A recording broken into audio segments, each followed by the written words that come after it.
Movie start होती है तो हमें एक कपल दिखाया जाता है जो कि एक पुराने काउच यानी सोफे को अपने अपार्टमेंट में लेकर जा रहे थे। इस कपल में लड़की का नाम सोफी होता है। सोफी जो कि अपने सारे काम खुद ही किया करती थी, इसीलिए वो इस काउच को ठीक करने वाली थी। दोनों अपनी मैरिड लाइफ में काफी खुश थे और सिंपल जिंदगी गुजार रहे थे, यानी इनकी फाइनेंशियली कंडीशन ना इतनी अच्छी थी और ना ही इतनी बुरी। लेकिन जो सोफी के हस्बैंड के फादर थे वो बहुत रिच थे, क्योंकि वो एक बिजनेसमैन थे और वो एक बड़ी कंपनी के ऑनर थे। लेकिन किसी रीजन की वजह से सोफी का हस्बैंड अपने फादर के साथ नहीं रहता था, बल्कि वो सोफी के साथ एक हैप्पी लाइफ गुजार रहा था। फिर एक दिन सोफी के हस्बैंड को पता चलता है कि उसके फादर की डेथ हो गई है और उन्होंने अपनी सारी प्रॉपर्टी अपने बेटे यानी सोफी के हस्बैंड के नाम कर दी और अब से उसके फादर की कंपनी वही चलाएगा। इसीलिए वो लोग अपनी पुरानी जिंदगी को छोड़कर इस न्यू लाइफ में शिफ्ट हो जाते हैं, जहाँ पहले तो वो एक छोटे से अपार्टमेंट में रहा करते थे, लेकिन अब रहने के लिए उनके पास एक काफी बड़ा और खूबसूरत घर है। लेकिन जो सोफी होती है वो अपनी लाइफ में ये चेंजिंग लेकर ज्यादा खुश नहीं होती, क्योंकि अचानक से ये सब कुछ चेंज हो जाना थोड़ा अजीब तो था। लेकिन अब क्योंकि उन्हें ऐसे ही जिंदगी गुजारनी थी, इसीलिए वो अपनी इस लाइफ को एक्सेप्ट कर लेते हैं। सोफी पहले ही दिन घर में काम करने वाले 2 सर्वेंट्स को काम से निकाल देती है, क्योंकि पहले वो लोग अपना सारा काम अपने हाथों से किया करते थे, वो इस जिंदगी के आदी नहीं थे। इसीलिए सोफी का हस्बैंड उसे समझाने की कोशिश करता है कि देखो, तुम्हें ऐसा नहीं करना चाहिए था, यानी तुम्हें उन सर्वेंट्स को निकालना नहीं चाहिए था, क्योंकि ये पहले वाले घर की निस्बत बड़ा घर है, इसीलिए तुम सारे काम को अकेली मैनेज नहीं कर सकती। हेल्प के लिए हमें कोई तो चाहिए होगा ना, किसी की तो जरूरत होगी हमें। सोफी कहती है कि मैं इन सब चीजों की आदी नहीं हूँ, हमें अपने काम खुद करने चाहिए और इवन अपनी मर्जी से हमें लाइफ गुजारनी चाहिए। उनकी जिंदगी में चेंजिंग की वजह से सोफी के हस्बैंड की लाइफ पर भी काफी फर्क पड़ा था, क्योंकि अब इतनी बड़ी कंपनी उसे ही संभालनी थी। कंपनी की सारी रिस्पॉन्सिबिलिटीज उस पर ही थी, इसीलिए सारी कंडीशन को देखते हुए वो टेंशन में हो जाता है और सोफी भी घर के काम को अकेले मैनेज नहीं कर पा रही थी। सोफी का हस्बैंड ये बात कंपनी में काम करने वाले उसके एक फ्रेंड को बताता है, जिस पर वो कहता है कि इस मसले का मेरे पास एक हल है। असल में उन्हीं की कंपनी में एक साइंटिस्ट भी था और इवन उस साइंटिस्ट के फादर भी इसी कंपनी में ही काम करते थे और उस साइंटिस्ट ने रिसेंटली कुछ ऐसे रोबोट्स बनाए जो बिल्कुल इंसानों जैसे ही थे। उन्हें देखकर कोई भी पहचान नहीं सकता था कि वो रोबोट्स हैं या फिर इंसान, और ये रोबोट्स हर वो काम करते हैं जो इंसान भी करते हैं। अब क्योंकि सोफी के हस्बैंड को कोई ऐसा पर्सन चाहिए था जो सारे काम करे, इसीलिए वो सोफी को भी अपनी कंपनी में लेकर आता है और कहता है कि उन सब रोबोट्स में से कोई एक रोबोट वो चूज कर ले। उन रोबोट्स की लुक देखकर सोफी भी काफी हैरान रह जाती है, क्योंकि वो बिल्कुल इंसानों जैसा लुक ही दे रहे थे। मीनवाइल वो एक रोबोट को अपने पास रखने का डिसीजन लेते हैं और इस रोबोट का नाम हेनरी था।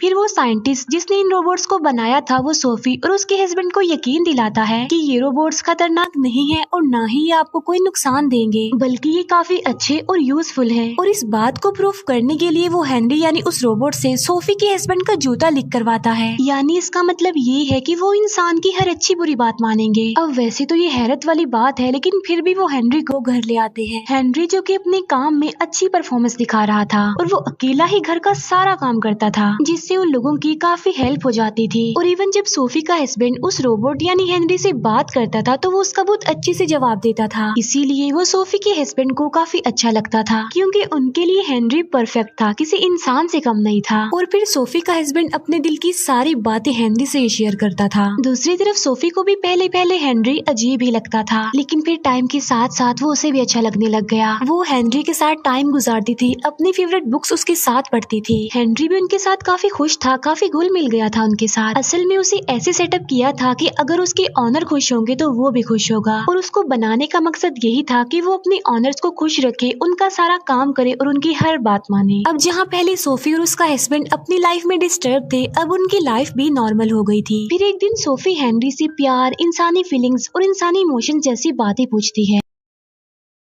तो वो काफी अच्छे से इसका रिप्लाई करता था, काफी अच्छे से एक्सप्लेन करता था कि प्यार क्या है, इंसानी फीलिंग्स क्या है, इमोशंस क्या है और उनमें फर्क क्या है। ये देखकर सोफी का हस्बैंड हेनरी को मना करता है कि तुम इन बातों में मत पड़ो, क्योंकि तुम बाकी दूसरे काम काफी अच्छे से कर लेते हो। इस लाइफ में आने के बाद सोफी का हस्बैंड इतना ज्यादा बिजी हो गया कि वो सोफी को टाइम ही नहीं दे पाता था। और फिर सोफी के हस्बैंड ने काफी बार नोटिस किया कि सोफी हेनरी के साथ बहुत अटैच हो गई है और काफी खुश है उसके साथ, और इस बात से वो जेलस फील करता था। हालांकि वो ये बात अच्छे से जानता था कि हेनरी कोई इंसान नहीं है बल्कि वो एक रोबोट है, मगर इसके बावजूद भी वो हेनरी को नापसंद करने लगा और उसकी रियलिटी हमेशा याद ही रखता था कि वो रोबोट ही है, कोई इंसान नहीं। लेकिन सोफी तो हेनरी को इंसान की नजर से ही देखती थी, क्योंकि उसमें इंसानों जैसी सारी फीलिंग, सारी इमोशंस और सारी बातें पाई जाती थी, और इसी वजह से वो हेनरी से काफी इम्प्रेस भी थी। लेकिन ये बात सोफी के हस्बैंड को पसंद नहीं आती और वो सोफी को काफी समझाने की कोशिश करता है कि देखो, उसे इंसान मत समझो, वो इंसान नहीं है, वो रोबोट है, और उसके साथ ऐसे ट्रीट मत करो कि वो एक इंसान है, क्योंकि उन्हें पहले ही बता दिया गया था कि वो हेनरी को जैसा माहौल देंगे, यानी हेनरी के साथ जैसा ट्रीट किया जाएगा बदले में वो वैसे ही ट्रीट करेगा। और अगर उन्होंने हेनरी को इंसान समझ लिया तो वो भी खुद को इंसान ही समझने लगेगा। लेकिन सोफी अपने हस्बैंड की बात नहीं मानती, क्योंकि हेनरी तो बिल्कुल इंसानों की तरह ही था, परफेक्ट था, अपना काम अच्छे से करता था और जैसे इंसान गलती करते हैं वो गलती नहीं करता था। फिर एक रात सोफी को कुछ आवाजें सुनाई देती हैं, इसीलिए वो हेनरी को उसकी जगह पर देखने जाती है, लेकिन वो वहाँ पर नहीं होता और दरवाजा खुला था। और फिर सोफी देखती है कि हेनरी घर के गार्डन में लेटा हुआ है, और जब वो उसके पास जाती है तो उसे रियलाइज होता है कि ये तो कोई ड्रीम देख रहा है। अब रोबोट में ये कॉन्सेप्ट काफी यूनिक और काफी अजीब था, इसीलिए सोफी का हस्बैंड हेनरी को जगाता है और वो उसे दोबारा से घर के अंदर ले जाते हैं। फिर अगले दिन वो साइंटिस्ट को इस प्रॉब्लम के बारे में बताते हैं कि आधी रात को हेनरी घर के गार्डन में चला गया था, इसीलिए वो साइंटिस्ट उनके घर आता है और हेनरी को चेक करता है, और वो उन लोगों को बताता है कि हेनरी में कोई प्रॉब्लम नहीं है, ये एक छोटा सा फॉल्ट या फिर एरर था, जो हर कंप्यूटर रोबोट्स में आना एक नॉर्मल बात है, और नेक्स्ट टाइम ऐसा नहीं होगा, आपको ऐसी शिकायत नहीं होगी। सोफी उस साइंटिस्ट को ये बात भी बताती है कि मैंने तो इसे ड्रीम देखते हुए भी नोटिस किया है, जिस पर वो साइंटिस्ट कहता है कि हेनरी आपके साथ पिछले काफी दिनों से रह रहा है, इसीलिए उसने आपके बारे में कुछ सोचा होगा और उसमें कुछ इमोशंस, कुछ फीलिंग्स भी क्रिएट हो गई हैं। अब क्योंकि आपने हेनरी को इंसानों जैसी फीलिंग्स दी, इसीलिए वो खुद को इंसान ही समझने लगा। ये बात सुनकर सोफी का हस्बैंड उस पर गुस्सा करता है कि ये सब कुछ तुम्हारी वजह से हुआ है, तुम रिस्पॉन्सिबल हो, तुम तो उसके साथ ऐसे रिएक्ट कर रही हो कि जैसे वो सचमुच कोई इंसान ही हो, इसीलिए उसमें ये एरर आया, और अब से तुम भी सिर्फ यही समझोगी कि वो सिर्फ एक रोबोट ही है, एक मशीन है बस, क्योंकि उसमें कोई फीलिंग्स नहीं पाई जाती, उसने बस वही करना है जो हमने उसे कहना है। लेकिन सोफी हेनरी के बारे में ये नहीं सोचती थी और ना ही वो सोचने वाली थी, और इस बात की वजह से उन दोनों हस्बैंड वाइफ में नाराजगी हो जाती है। इसीलिए अब सोफी का हस्बैंड हेनरी को समझाता है कि तुम मेरी वाइफ से दूर रहो और ना ही तुम उसके साथ टाइम स्पेंड करोगे और ना ही उसके साथ बुक्स पढ़ोगे। ये सुनकर हेनरी सोफी के हस्बैंड से पूछता है कि क्या मुझसे कोई गलती हो गई है, जिस पर सोफी का हस्बैंड कहता है कि जो मैंने तुम्हें कह दिया है तुम उस पर अमल करो, आगे से सवाल मत करो। नेक्स्ट डे हेनरी जब ये बात सोफी को बताता है तब सोफी नाराज होकर घर छोड़कर चली जाती है। अब हेनरी जो कि काफी इंटेलिजेंट था, वो सोफी के हस्बैंड को समझाने की कोशिश करता है कि आप हस्बैंड वाइफ में जो भी प्रॉब्लम्स हैं वो मेरी वजह से नहीं है, और रियलिटी भी यही थी। ये सब कुछ इस न्यू लाइफ में आने के बाद हुआ, क्योंकि वो एक दूसरे से दूर हो गए, एक दूसरे को ज्यादा टाइम नहीं दे पा रहे थे, और इसी वजह से सोफी हेनरी की तरफ अट्रैक्ट हो गई। वो उसे अच्छा लगने लगा, हालांकि वो जानती थी कि वो इंसान नहीं है, और इवन वो हर वक्त उसके बारे में ही सोचती रहती थी, उसके बारे में ड्रीम्स देखती थी। अब क्योंकि हेनरी इतना अच्छा था कि सोफी के हस्बैंड को भी वो अच्छा लगने लगा था, वो भी उसकी तरफ अट्रैक्ट हो गया था। और एक दिन सोफी जब घर पर नहीं होती तब सोफी का हस्बैंड हेनरी के साथ बहुत गलत कर देता है, और इस बात की वजह से हेनरी को बहुत बुरा फील होता है, लेकिन वो ये बात सोफी को नहीं बताता, बल्कि वो इस बात को हाइड रखता है।